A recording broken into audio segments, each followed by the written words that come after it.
Twain. I'll be your captain for this journey along the beautiful rivers of the bay. I'm going to take you on a little journey today, folks. Dusty Sage here with MiceChat.com, and we're also joined by our friends from Streaming the Magic today. We're going to start our journey through Disneyland here on the Mark Twain. It's one of my favorite attractions here at Disneyland, and there's a reason why we're going on the Mark Twain today, because we'll get to see some of the construction for Haunted Mansion and Tiana's Bayou Adventure. Now, I'm going to take you all the way up to the top deck, but it is 88 degrees and humid here in Anaheim today, so we won't stay up there long. Once we've passed Tiana's Bayou Adventure, I'll head down to the second deck where there's a little bit of shade. I'm turning this camera around so you'll see my big finger for a second, and then we'll be on board.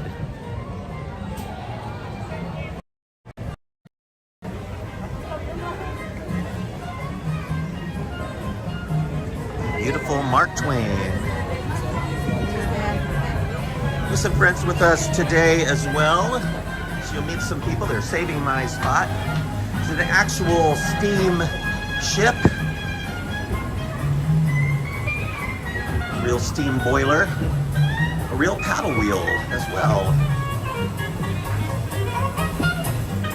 Last weekend for my birthday, they let me pilot the ship. I went all the way up to the wheelhouse. I'll show you where that is in a moment. Somewhere someone has video of me piloting the ship. Look at this view up here. There's Big Thunder, the Matterhorn. Cargo! All passengers aboard! A little room on the inside over here, and then the outside deck. And there's the wheelhouse up above there. And that little door that says authorized crew only. They'll sometimes take people up there and let them pilot the ship. You can't ask, you just kind of have to ask you if you were interested. We're having somewhat of a special day because it was the memorial for Al Lutz, who started MySage.com, and then later that evening, celebration of my birthday. So it was two things happening at the same time. It's my friend Mike. Hi. Who will be joining us today.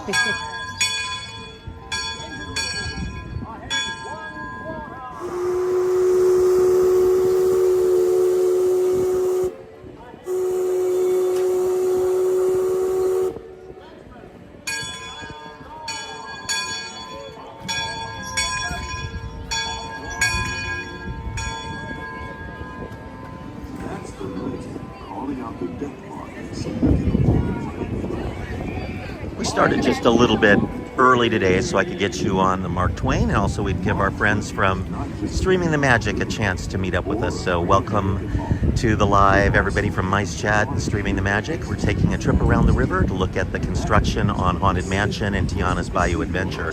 So enjoy your journey here for a few minutes. I'll be quiet. On our trip, we'll visit the magnificent Columbia of the Great Northwest, the graceful Missouri, windswept lands, and rugged Rio Grande along the border of Texas and Mexico. I'll be sure to point out interesting sights along the way, and even tell you about a legend or two. We begin our trip right here on the mighty Mississippi, heading south and ending up down in New Orleans.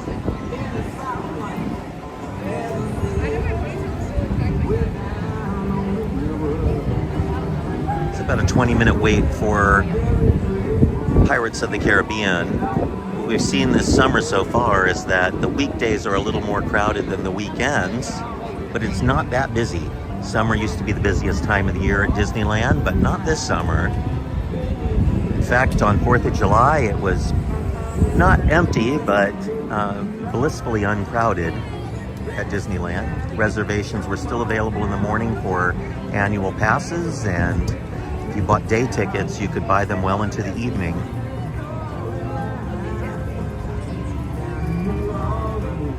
Mike, let us know if you see anything in the Haunted Mansion construction over there. New Orleans is rich in history, music, good Already food. see a little bit of a frame on that end over there, but I don't think it's a structural frame. One I of think it those might be a stories screen. involves the old But mansion you can definitely see where they're starting to work on the exit over there. The new gift shop. The place is haunted. Zoom in. 999 ghosts, ghouls, and goblins. And they're looking for one more. That's the new Kew Garden you're looking at. Still very much under construction, which is something that's going to shock you in a second when I tell you. So keep that in your mind. And there's the construction over here on the new gift shop. Looks like they are definitely starting the work there. First American ship to circumnavigate.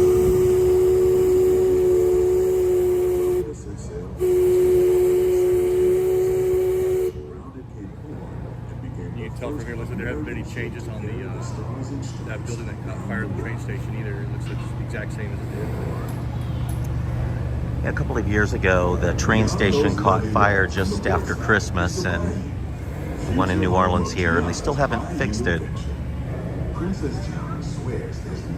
Last week during our live, we saw boats floating through. Today, there's no water in the flume, so they're not doing it today. And sunshine guarantee. It's not quite finished yet, but we're almost there. Lots of new plants up there, Mike. There are. See some plastic still on them. And the scaffolding is slowly coming down though. Very little scaffolding left. They did install the new lightning rod or weather vane. This ride is very close to opening. We're in July, and I believe we could see an August opening of this ride if all goes well. Now, what I was alluding to earlier with Haunted Mansion, you saw the construction and the queue, but it looks like they're headed towards a July opening of Haunted Mansion. So how are they going to do that? Well, the interior is done. It's already decorated for, look at all the pipes down there, Mike, see? But they're already decorated for Haunted Mansion Holiday, and they're ready to go.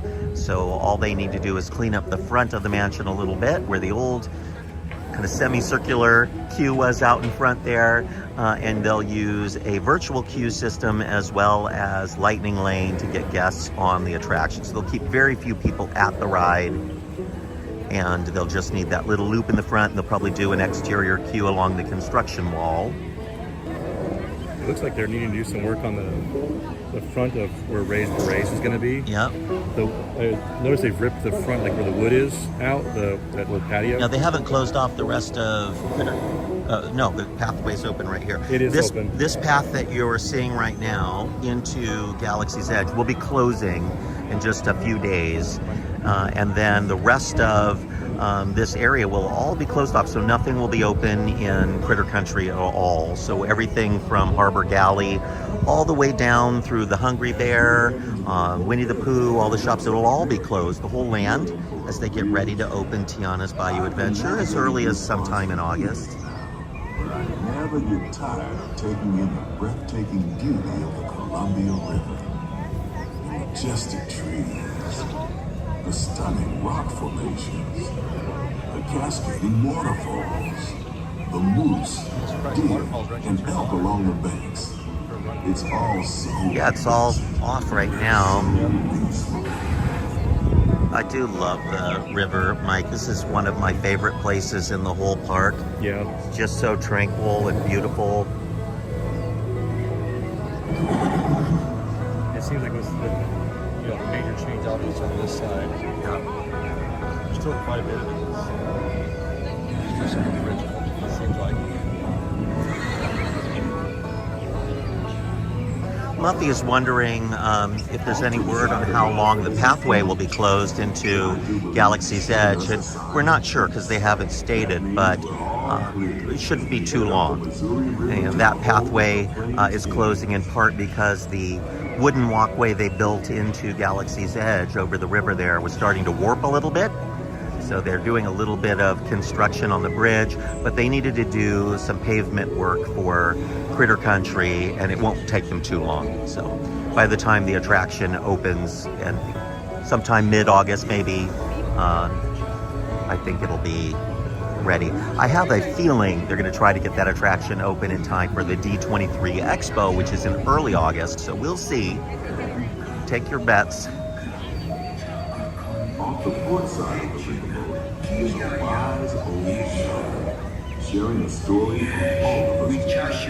He's telling the tale. Craig was mentioning in our comments that Disneyland has crazy long construction schedules. That is true, especially compared to other theme parks. There's a few reasons for that that have to do mostly with Disney's multiple levels of management and creative advisory.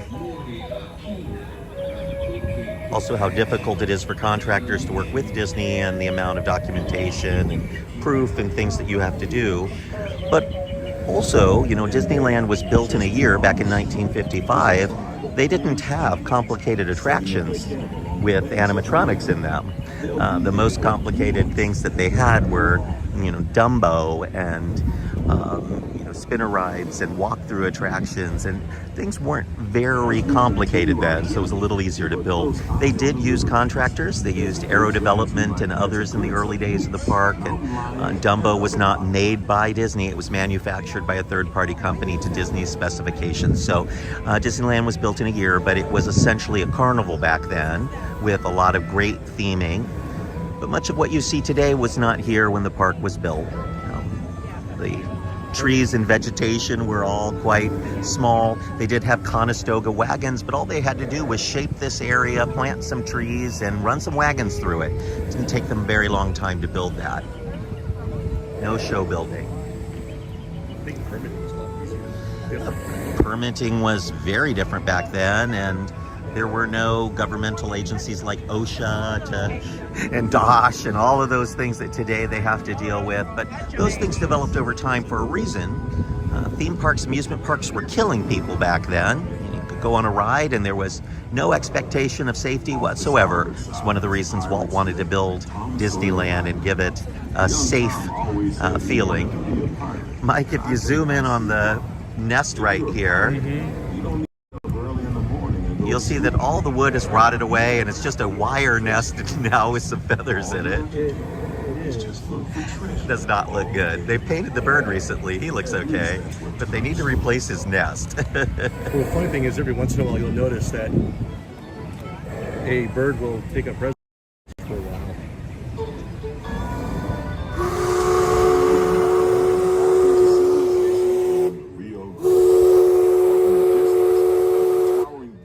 Big Thunder Mountain. Rumor has it that the railroad built to haul gold out of the mountain has been seized by supernatural forces, and they've turned the mining trains into the wildest ride in the wilderness. Of course, that may be just another legend of the river. Just ahead is the Frontierland, where our journey ends. On behalf of our entire That's a great ride, isn't it, folks? Nice, relaxing. Not a lot of theme parks have the relaxing family attractions anymore, and sadly one of these type of attractions that I think is sorely missed here at Disneyland is the People Mover. If we make it over to Tomorrowland today, we'll talk about that. We'll see that the track is still there, and there has been some renewed talk in Disney management about restoring something akin to the People Mover, so we would love to see mention of that, possibly even a confirmation during the D23 Expo. Most of the Tomorrowland plans are still a little ways off, but these types of slower moving attractions that anyone in the family can ride, grandma and grandpa can ride along with the littles, and nobody needs to be afraid of it, doesn't move that fast, I think are what make Disneyland different than going to a Knott's Berry Farm or Six Flags. You know, Mike, there was some news there on the Knott's Berry Farm Six Flags front. Oh, yeah. As of July 1st, I believe, the two companies, Cedar Fair and Six Flags, have merged. Yep. So Knott's Berry Farm is now part of Six Flags. So it's now Knott's Berry Farm's Six Flags, not Knott's Berry Farm Cedar Fair. Mm-hmm. I'm worried. I do think it's a merger of equals, so the two companies each got an equal stake in the new company. Mm-hmm. But the question is, how will the half of the company that is controlled by Six Flags, that really knows only how to build roller coasters, want to change a family-friendly park like Knott's Berry Farm? I'm worried about that. And we're here in Frontierland, which reminds me a lot of Knott's Berry Farm because their whole park looks like this. Oh, yeah. All right, we are headed down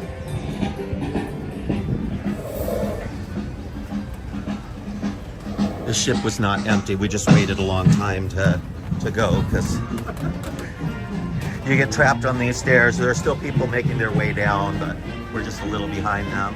Mike, you notice that the scrims are down here on the dock. Remember that for the last 2 years I've been complaining that scrims were completely surrounding that dock? They're all down. It's reopened. First time I've noticed that. The funny thing is I notice all the negative stuff, but once it gets fixed, it's, you know, it's not noticeable anymore.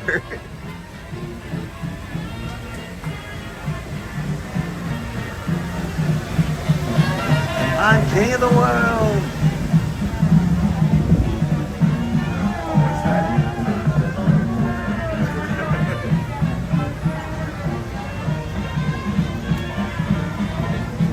Did we lose Suzanne? I think Suzanne just stepped out. Where's she at? We have a Suzanne with us today.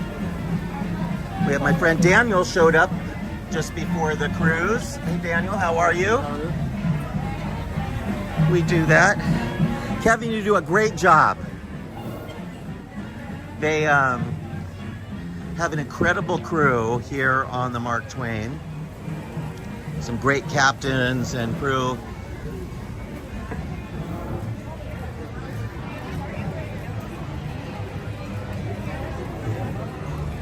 It's only a 20-minute wait for Big Thunder. As Mike can tell you, Big Thunder oftentimes has a 45-minute to an hour-long wait, sometimes even longer, and that's because this is now a lightning lane ride. Since we just did Haunted Mansion and Tiana's from the other path, I think we will skip them by going up this pathway, which I also love and we rarely take because we're always trying to go over by Mansion and Tiana. But we saw that from the ship today. So we're going to take Big Thunder Trail, which is Shadier. It is shadier, which on an 88-degree day at Disneyland is needed. 88 degrees, folks. Oh, just wait till tomorrow. What's it supposed to be tomorrow? I'm sure it'll be in the 90s tomorrow. It's supposed to be hotter tomorrow. Well, thank you for the good news, Mike. Hey, That's why we call him Good News Mike. I try. Just make sure you take plenty of rides on Grizzly River so you can cool off. We have some people on the live right now thanking Suzanne for the fireworks last night. I couldn't make it because as you all know, I've been moving out to the desert and maybe lifting some boxes that were a little too heavy for me, and I threw my back out. I'm still recovering from that, but able to get around today, especially when I'm not sitting and standing and sitting and standing. If I just stay standing, I'm okay. But she came to the park and shot the fireworks for us. She had no warning. I contacted her just before and said, I can't make it. You'll have to do it. She says, but I don't have a gimbal. What am I gonna do? I think it worked out. She did just pretty fine. Good. Oh yeah.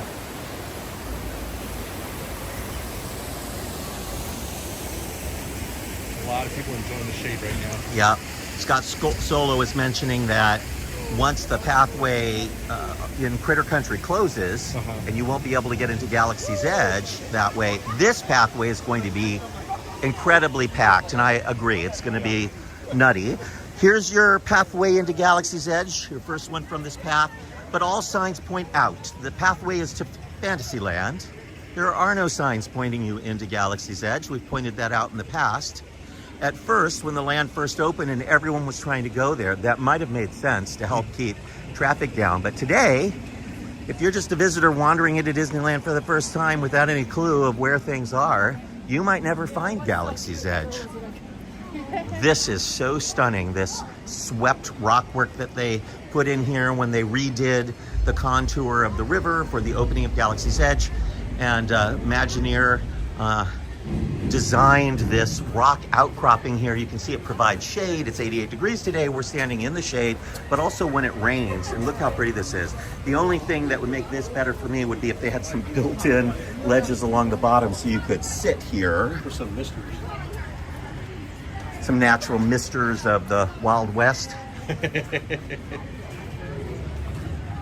Have some goats up above that are just spitting water out of their mouths. That's a better idea. I like that idea. We are skipping Galaxy's Edge today. There's no real news back there, and we were just there last week. I'll show you this sign over here points you to Frontierland. Again, no signage pointing you into Galaxy's Edge. They like to pretend, Galaxy's Edge, it's its own place. It's in another galaxy. Why would there be signage? Which is silly because you're inside Disneyland right now, which is a theme park. And from Disneyland, they would want to tell you where the other lands are. If they were trying to be correct with the Star Wars timelines and all, from inside the land, they may not want to tell you how to get out to Disneyland. But it wouldn't be the same the other way around, right? No, you would think that... But perhaps we can fix all of those problems now that Scott Trowbridge, who was responsible for Galaxy's Edge and Disneyland creative projects in recent years, is moving to other projects in the Disney company outside of Disneyland. So they'll be able to fix some of the things he thought were good ideas at the time that have been proven not to be, but which he hasn't wanted to change because I don't think he sees the problems the way that guests do. Pretty. I just love the flowers and foliage here at Disneyland.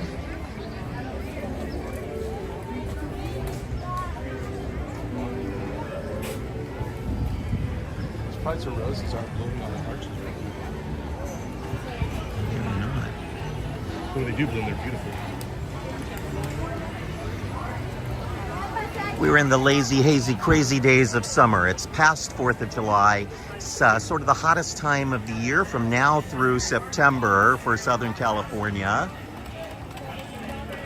But in the past, that has never kept the crowds down. As you know, at Walt Disney World, even though summer there can be 100 degrees with 100% humidity, so it's infinitely worse than Disneyland, they're still packed in the middle of summer because kids are out of school. We have the same situation here. Kids are out of school. This is traditionally the busy season. In recent years, Disney has implemented variable pricing.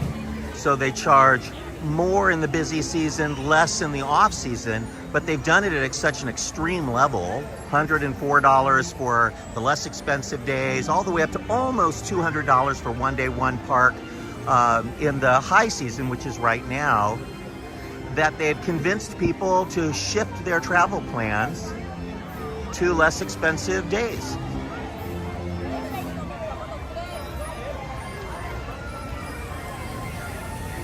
That means if you can afford a Friday, Saturday ticket of $197 or whatever it is, that's just for one park, you get in return sort of these blissful crowd levels. And I had a couple of people contact me the other day to say that I was a liar. They went to the park and it was quite busy. They had to wait in line. And I started talking to them about how long they waited. And I pulled up old wait times from just before the pandemic and showed them Disneyland on the 4th of July used to have lines 2-3 hours long for attractions. This year they were 20-30 minutes. Definitely a change. We ended our video last week here with the teacup, so we're sort of catching up to where we ended last week, and we will press on. We're going to go all the way back to Toontown today. Mike, Yes. just saw something. This basket of signs. Look at this.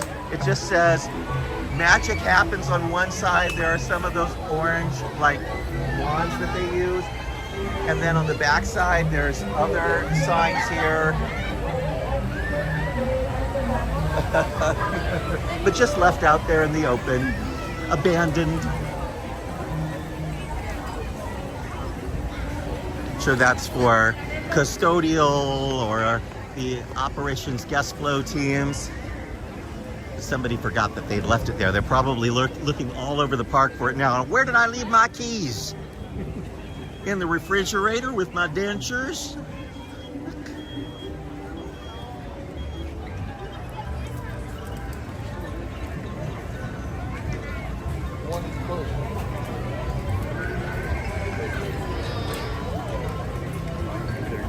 People are setting up for the next Magic Happens run. Yeah, Magic Happens. I think the next one's at 5:30 or 6. It's like right around now. Yeah, pretty close. We'll get stuck. We're gonna get stuck. All of this infrastructure here that you see makes for great parade viewing. It's because that's what it was built for. After light magic glowed away forever for the first time, they brought a new parade called Light Magic. And Light Magic featured fiber optics in the buildings on Main Street. And because Main Street wouldn't be enough space to have a whole park full of people crowd in to watch the parade, they created another zone to watch the parade from, and that was Small World Mall. They added those towers and parade viewing areas and embedded tons of fiber optics at great expense into those giant structures there. We're not entirely sure what's happening here. This is where the old ticket booth next to the Fantasyland Theater is. We can tell that the old ticket booth is still there. We can see the top of it. So we think they're just working on the pavers. They recently redid the pavers into Toontown for the reopening of the land. And we think they're probably getting around to fixing the rest of them. Still doing the Pixar Fest stuff back here in the Fantasyland Theater. No more Tarzan, or Lion King, of course. But they have the Pixar Pals Party, and it is one of my favorite things. Can we make a little detour up there and show it? It's been a while. For those who didn't see our coverage when Pixar Fest first opened, what's special about this one is they had this dance party here at Disneyland, and then they had one over at California Adventure. This one actually works. It has characters on stage dancing, and then they come out and dance with the guests, and it goes on and on. There's lots of things to see and do. Is it a good replacement for a musical theatrical show like they had here before? I don't think so. But for a short-term special event like Pixar Fest, it's just fine.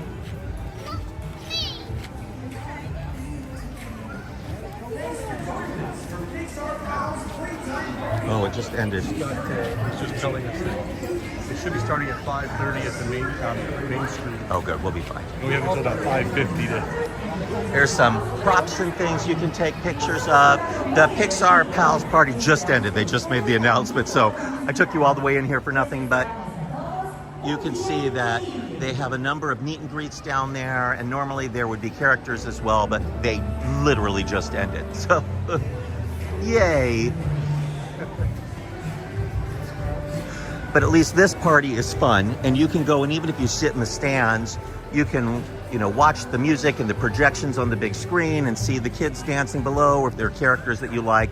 They have them from Luca, characters from, what was the one with the two boys in the fantasy world and their father is dead and they're trying to bring him back to life? Onward. They're there with their van. Some characters from Monsters, Inc. Rare characters like Edna Mode dancing. She's dancing to Vogue. It's really funny. Sadness is up there with Joy, and they're dancing to a very happy song. But Sadness, of course, she can't quite muster up a smile. So she's all moped over, dancing to the happy songs. It's worth the price of admission just to see that.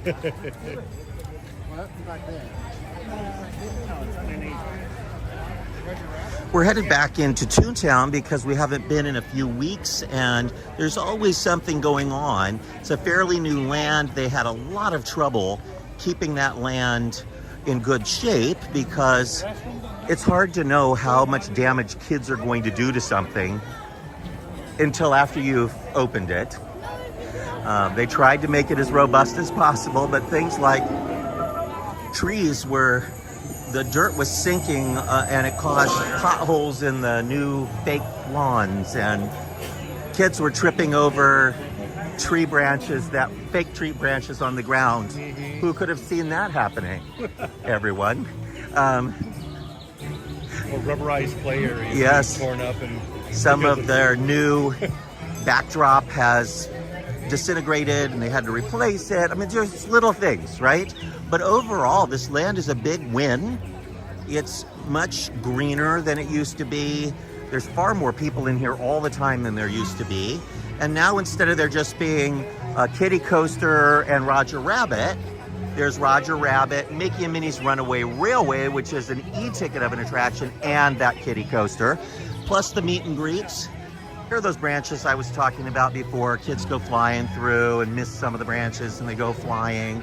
This tree is one of the ones that had problems with the ground sinking around it and causing a tripping hazard, but they've been able to fix it. So they've done it twice now. They've dug up this area and put down new spongy surface, but they've packed it down a little bit more around the tree. So looks like it all matches. yes.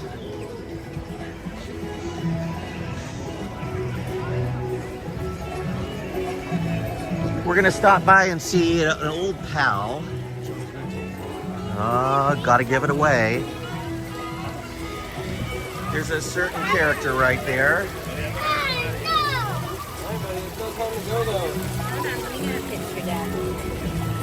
Can you look at Mama and say cheese? It's my old pal, everybody, Judgmental Frog. He's giving us the side eye because he's not quite sure he likes what we're doing. I do love the water fountains here. They're just meant for kids to splash around in. Suzanne! A lot of thank yous to you on here for your fireworks stream last night. What did you think? Did you like the show? I loved it. I liked it a lot better than the current Pixar fireworks show. Really? Yeah. I mean, the projections go along with the music, and it's just nice to have something different. And then when the projections were put onto the Main Street buildings at the end of the show, people seem to like that. That's stunning. I heard the crowd go wild. Yes, it was beautiful. So we're saying everything's been fixed over here in Toontown. These little springy, wobbly dealies were broken after the first couple of weeks of the land, and now they've been replaced, but you can see some big kids playing on them, so they won't be fixed for long. Donald's boat is finally fully opened after a full year of that behind construction wall. Half of it, it's open to guests, has been for a few months now. Some new news over here for you in Toontown. There's Goofy going in to say hi to everybody. Gorsh. Just took a cruise with Bill Farmer, who's the voice of Goofy. And here's the water play area. So it took them a year to reopen this. It's almost unbelievable because there's no there. Like, there's very little happening over here. It's got some little pads down there with some water squirts up and some water coming out of the front of the boat. But that's it. Whole year. You could build a whole house in the amount of time it took them to fix this one water splash area. There's a reason for it, though. It's sort of built it as a touch play fountain and not really as a public pool. And the city came in and said, you can't do that. To rebuild that to pool standards. I don't know why I'm walking all the way back here. This is my favorite spot in Toontown back here. It's nice and quiet back here. They have the cute little Chubby popcorn buckets still. Those are adorable. But underneath, see what look like paper buckets that say hot, fresh popcorn, yummy. Those are plastic, so they're reusable. They also have this kind of cute Mary Blair styled popcorn bucket. So there's their complete lineup of buckets right there. I think these are all adorable. Nice. But this area back here is designed if you have someone with sensory issues, an autistic child perhaps, or a child with Down syndrome, maybe they're having a meltdown because of all of the visual stimulation and other kids. You can come back here where it's quieter. The music is even quieter back here. So they play the same music loop, but it's re-recorded for the quiet zone back here to be more calming. So when you leave this area, you're still hearing the same songs at the same time, but with a completely different track. Isn't that interesting? Very enjoyable. Take a breath for a few minutes and get away from the madness. I mean, on a hot day like this, if we weren't on the live, we'd be sitting down in that cave where the Chippendale ball pit used to be. You don't see a lot of ball pits anymore, but back when I was a kid, you would find them everywhere. Chuck E. Cheese in the local mall. And the ball pits were just a big pit with these plastic balls, and you could dive in. The problem is, There were also disease dens. Oh, yeah. That is where you went to get conjunctivitis. Some kid was always peeing or pooping in those balls, and then they wouldn't necessarily get clean. We're here at Mickey and Minnie's house for a reason I alluded to earlier. They're keeping these houses open later. Now, they still close around 6-ish, I believe, every day. They reopen from 10 until midnight, where Mickey and Minnie meet on their porches instead of way back in their meet and greet areas. I think that's a really neat thing, because how do you keep people late into Toontown? Kids go to bed before midnight, so there aren't a lot of kids around. So they're really doing that for the adults to see Mickey and Minnie, which I think is a really great way to encourage adults to maybe not go by themselves to see Mickey and Minnie during the day when it's filled with kids. Come back between 10 and midnight, see Mickey and Minnie on the front porch without much of a line and without having to compete with squealing children. Not so many squealing children, maybe. So just about everything now is fixed in Goofy's How to Play yard. For the first year of this land, almost everything was broken. They opened it with a lot of great goals, but it just didn't quite work out. But they found a way to fix it all. It seemed like for a long time they were always when they were fixing it, they were adding something different. Like the canopy with Yeah, power lines. they added a lot of shade to the land. And they've done a lot of things to make this land a little more enjoyable. None of the lines are quite short enough for us to get in one and take you on a ride. Sadly, I would love to take you on Mickey and Minnie's Runaway Railway or Roger Rabbit's Cartoon Spin. What do the waits look like?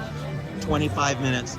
What's funny is Roger Rabbit frequently has a longer wait than Mickey and Minnie's Runaway Railway. That's not because Roger Rabbit is a better ride. It's because it has a lower capacity. It's like a 35-minute wait right now.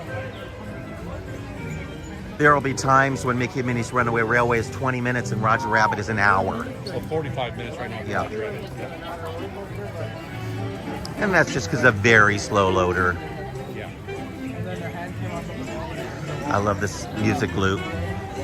So here in the entryway, it's more zany and upbeat. But once you get into the land, it's much more tranquil. So it's two different music loops.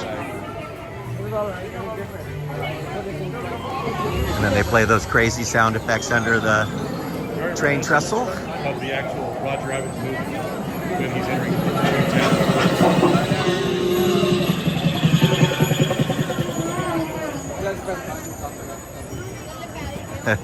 Auga, auga.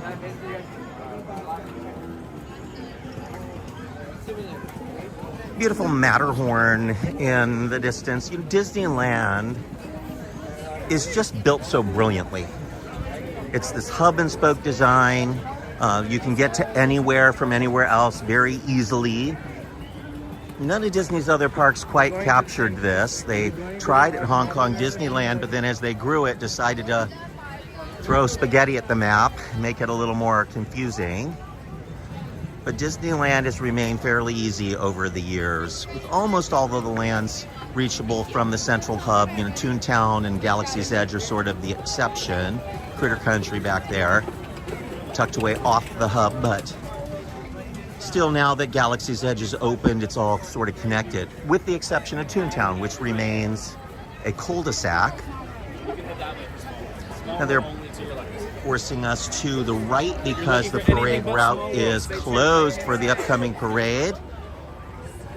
Mike, they've torn out the old hedges here. They put in a green popsicle stick fence and planted these new trees. So it'll be years before you don't see that old thing anymore. Before, it used to be a chain link fence back there. It was a big old ancient hedge. But as it started to die off in the lower areas, you could see right through to the chain link and into the backstage area for Storybook Land canal boats. So they've replanted. You see, they even trimmed those hedges back there way back. See that? It'll take a couple of years Oh, for sure. to grow in. It's not Florida here. We don't have endless rain and humidity, so it does take longer for the trees and bushes to grow here than it does in 365 Florida. day season. I had started a thought when we were looking at Matterhorn about how easy it is to traverse Disneyland, and the reason I wanted to bring that up is I've been traveling a lot to Walt Disney World lately, and I love the Magic Kingdom there, but it's different from Disneyland in so many ways. And while I was there, one of the guests had said to me, let's cross over here. One of the guests had said to me, oh, we always go to Disney World because it's so much bigger. And it's true, Disney World is bigger, but it doesn't have any more attractions than Disneyland has.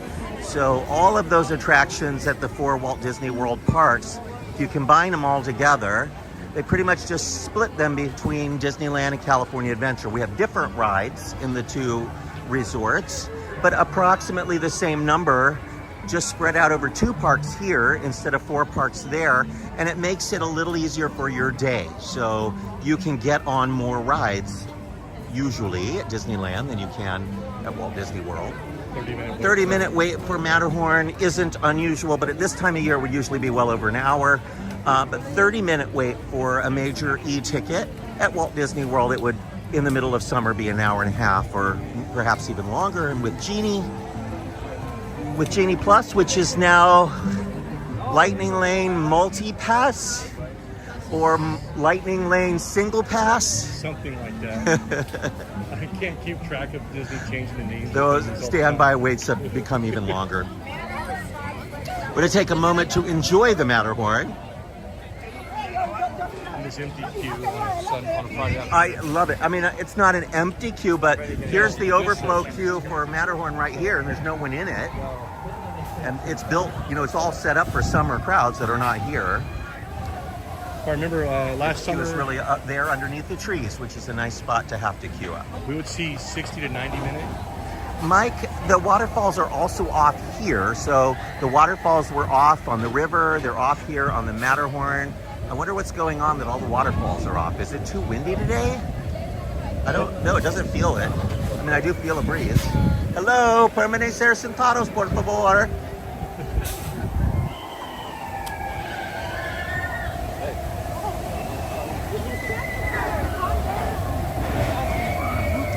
So the advantages of Disney World are more the things outside of the theme parks, because Anaheim's weather almost always beats Disney World's weather.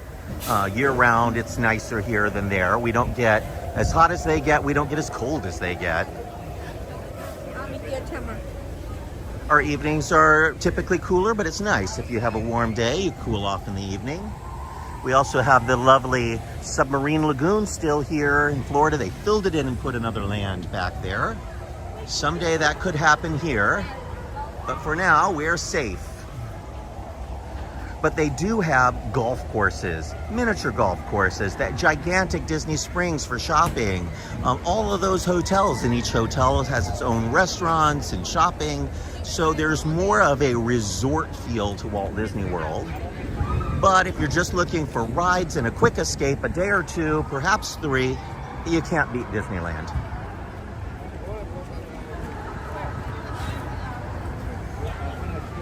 I don't think any other Disney park will ever be built with as many attractions in it as Disneyland has, because they've learned over the years that guests are willing to pay an equivalent amount of money to Disneyland for a park with a fraction of the number of rides. We learned that here when California Adventure opened with 13 or 14 attractions, and they charged the same exact price to get in as Disneyland. Yeah. Still do. At Disney World, they have made Magic Kingdom a little bit more expensive than the other parks, but still, you've got Hollywood Studios and Animal Kingdom with very few attractions compared to Magic Kingdom or Epcot, and people are paying pretty much the same price. So Disney is under the impression that they can keep adding parks to get people to pay more. And they have a 5th park definitely coming to Walt Disney World. It'll be announced soon. Disneyland has the equivalent of a 3rd park coming very soon. It's the Disneyland Forward project that we've been hearing so much about. And they will be adding additional parks perhaps to other resorts in the Disney universe, maybe even creating whole new ones in places like South America India.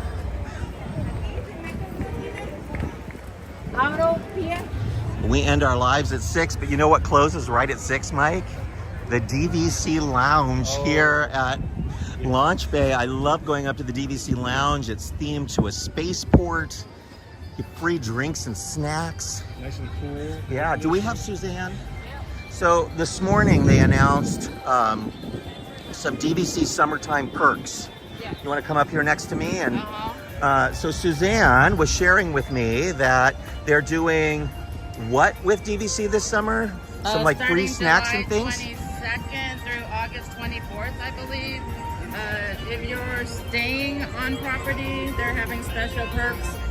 But there is one perk that doesn't require you to be staying on property, and that is free Mickey Premium bars.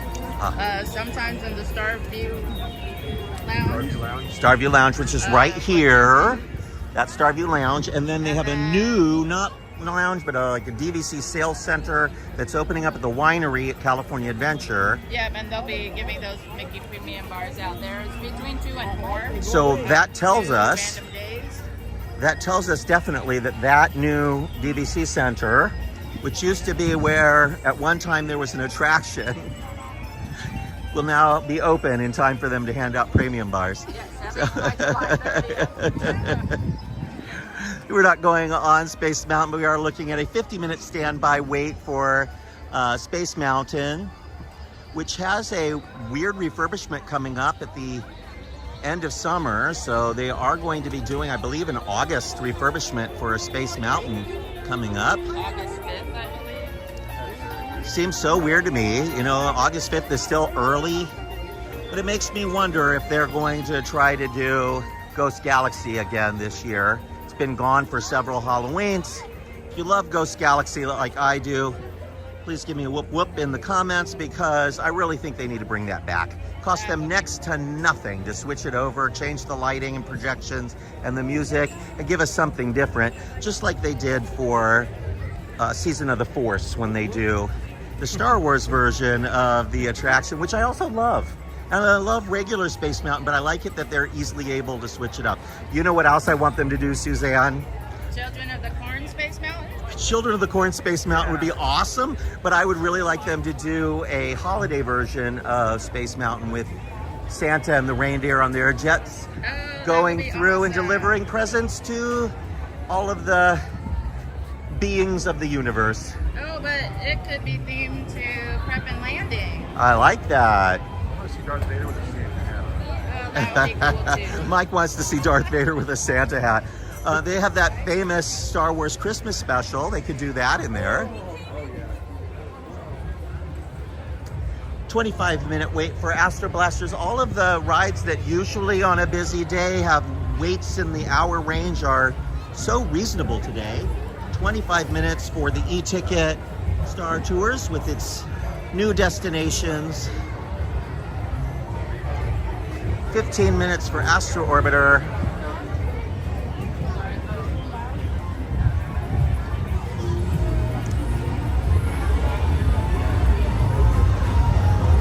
When I was a kid, they had a fountain-like structure here at the entrance of the land in front of this same building that looked not unlike what you see here. This is sort of a restoration that they installed a few years ago.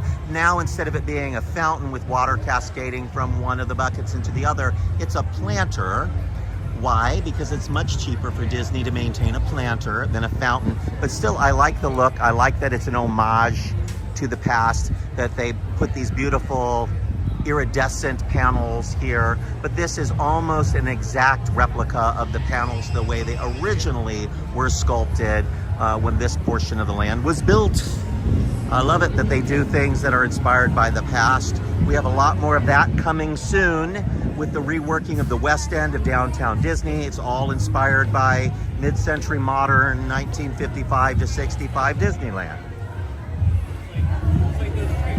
The new entry planters that are supposed to come to Tomorrowland eventually will also be in that style.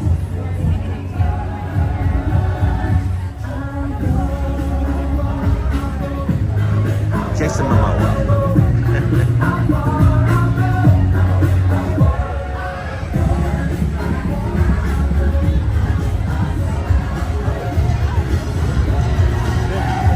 with lots and lots of people waiting for the parade, we're able to walk through this pathway pretty well.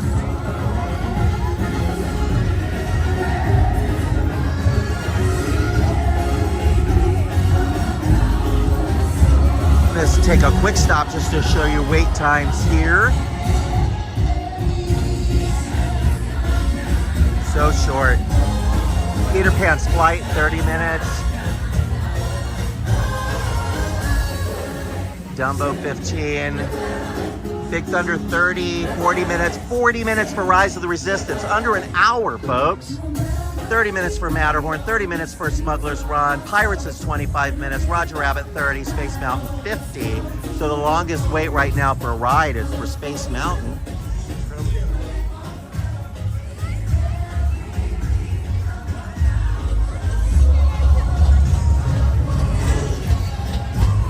What's the name of that lion dragon creature from Coco? Do you remember? He is so whimsical. I just love him. Say goodbye, remember me. They do have the overflow route open behind Main Street, so we could get out that way, but if we did that, we would miss the thing I can't wait for you to see, the incredible, the wonderful, the eighth wonder of the world. Ladies and gentlemen, I present to you,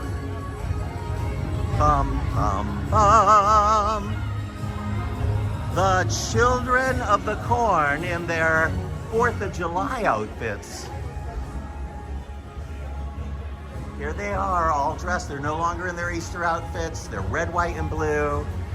Some of you love them, some of you hate them, but I love them, and I'm doing the live. So we're seeing them again. And Suzanne, what do you think? They're not creepy enough in their 4th of July outfits. They were creepier when they were eating Easter bunnies. And there's the 4th of July kind of red, white, and blue celebration, rocket launchers and things that they have. At the top, everything else in here is Christmas. But they do have just a little bit of 4th of July decorations, including the Children of the Corn. But what you don't see, oh, this wreath is really nice, Suzanne. Thank you for pointing that out. Red, white, and blue firecracker wreath. That's nice. But nowhere else on Main Street do you see any 4th of July.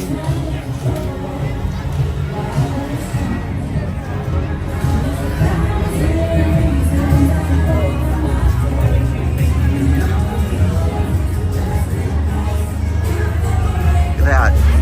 It just looks different without all of the bunting.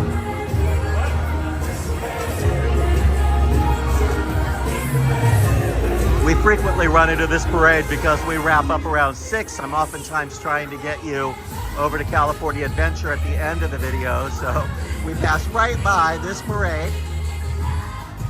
See it while you can. I'm hearing rumblings.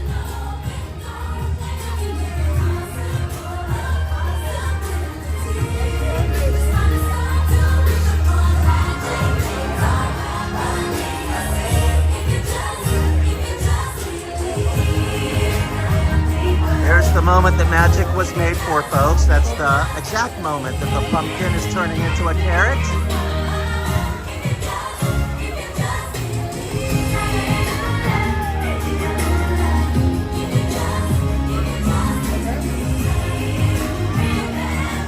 Just about the only crowding we've experienced today, and it's only because there's a parade.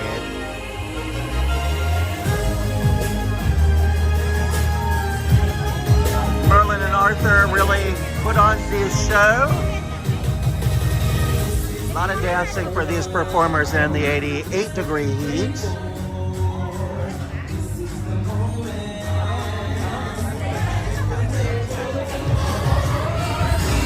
Another magic moment. Tiana and Naveen have just transformed back into humans.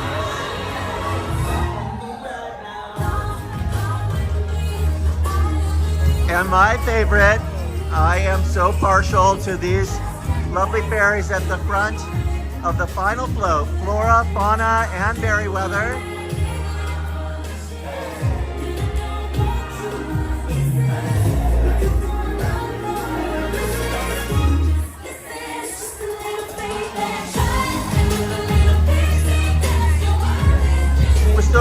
already. Pixar Fest, as we talked about earlier. So there's this big giant sign here. Parade has ended. So that's the end of the parade there. We managed to make it to the front of the park where it is not crowded. Might normally see a rush of people exiting right after the parade. That will be happening, and it's happening behind me right now. I can feel the herd of buffaloes. It's like the scene from The Lion King. Mufasa is about to be trampled, folks, so I'm gonna have to be careful here. Great Moments with Mr. Lincoln has been closed for a while. They're doing all sorts of work inside, gussying it up. Major refurbishment, big budget refurbishment. Expect some changes.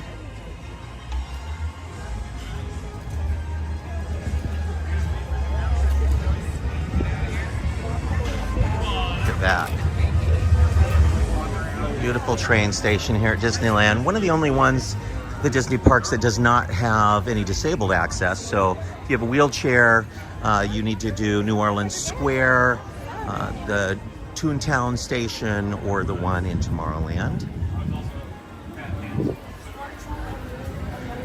Like the Mickey Minnie's Runaway Railway poster. So we have just a few minutes. We're going to pop on to Buena Vista Street just for a moment, just to say hey, howdy, hey to California Adventure. See what crowds look like over there. But we've already seen the Children of the Corn, which is really the pièce de résistance of our Live at 5 here at Mice Chatting today with the great folks at Streaming the Magic. Thank you all for joining us. We have just a little bit more magic left for you.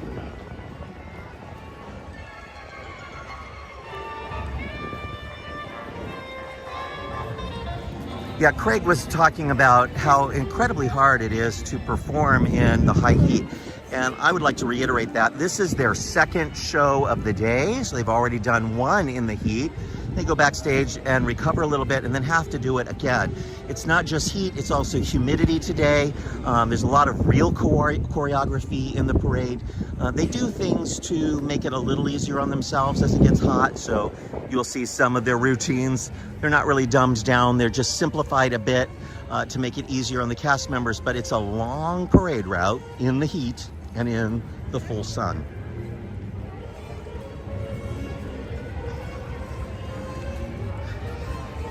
Won't be long now before we see the Oogie Boogie with his giant tortilla behind him. Which is supposed to be the moon, but to me always looks like a giant tortilla. I have lost my entire crew. Not one of them is here with me. I'm going to try to get you into the park here by myself.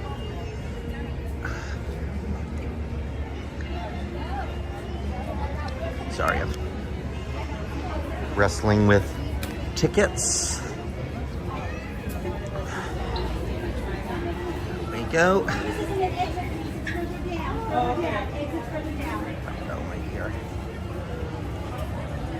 Thank you so much. I appreciate it.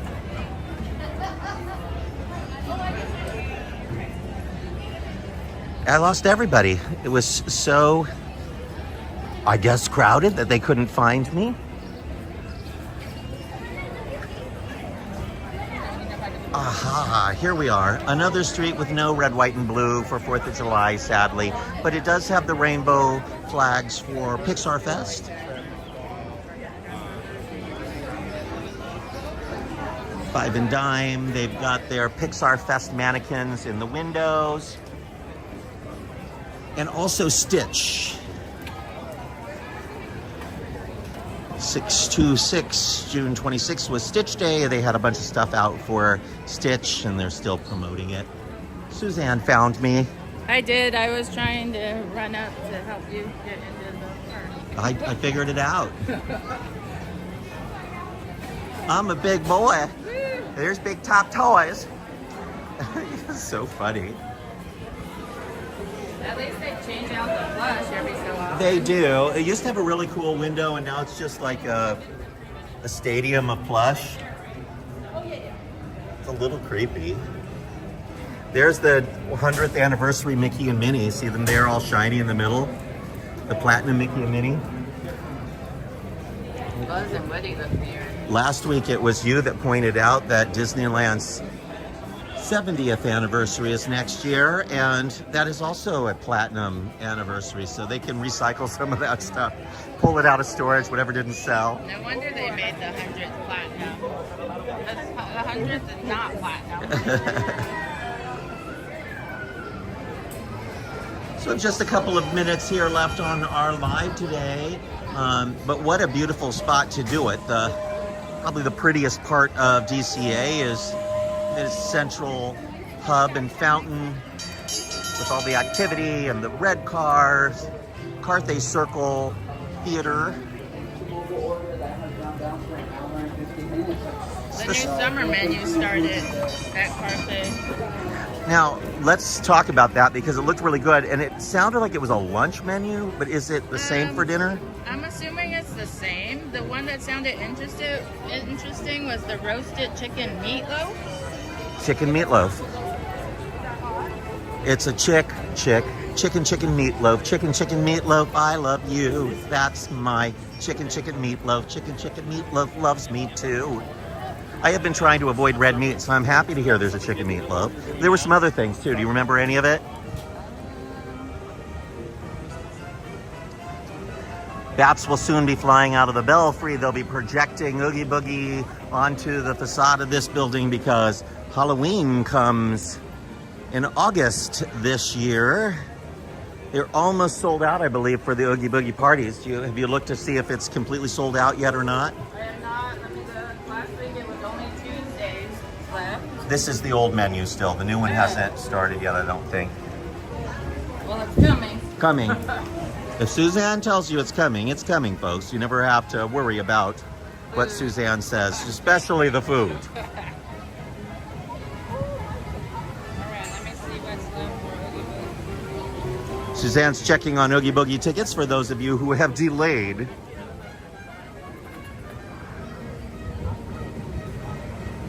Wait times are higher here. Guardians of the Galaxy Mission Breakout is 85 minutes. Racers is only an hour. Kind of leads me to believe they may be an elevator short on Mission Breakout because it would not normally have a longer wait than Radiator Springs Racers. 65 minutes for Spider-Man. Grizzly River Run is temporarily closed. Sky School has a 40-minute wait, but everything else has got reasonable waits. Strangely, bizarrely, inexplicably, Monsters Inc. Mike and Sully to the Rescue is a 45-minute wait. There's only one reason for that. Whatever they're calling Lightning Lane. Lightning Lane Multi-Pass. There's only one Multi-Pass. One night left for Oogie Boogie Party, but unheard of that it would still be available. So if you want to go on September 3rd to Disneyland's Halloween party, there's one night left. It's going fast. Do I hear $165? How much is it? Do I hear 154? Going once, 154, going twice, 154. Sold to the lady from Poughkeepsie. Have a little moment of zen here.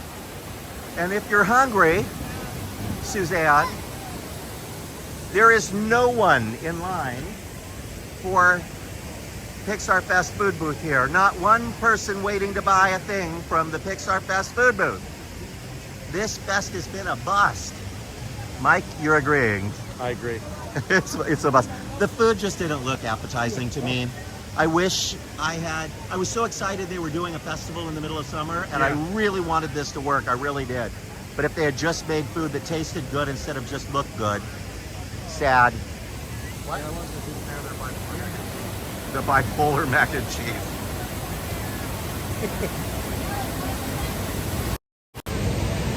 So with that, we're bringing to an end another scintillating Mice Chat and Streaming the Magic live at 5 from Disneyland. All my friends there in the background so you can see them all. Thank you to the crew that make the magic behind the magic.